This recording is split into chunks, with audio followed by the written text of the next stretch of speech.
लेकिन भैया देखिए गीत के लास्ट भाव में कहना चाहता जाते जाते आए आ गए हमारे श्री योगन प्रसाद एडवोकेट साहब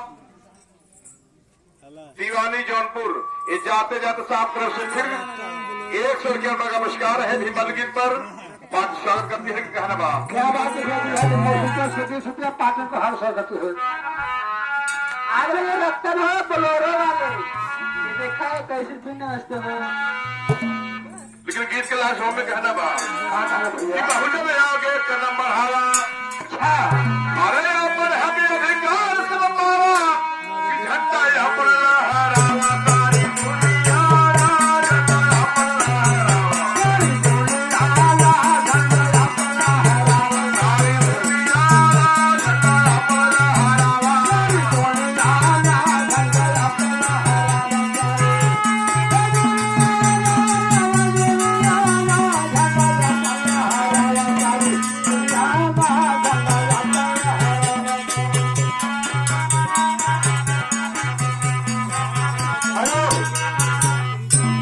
भैया 3 लाख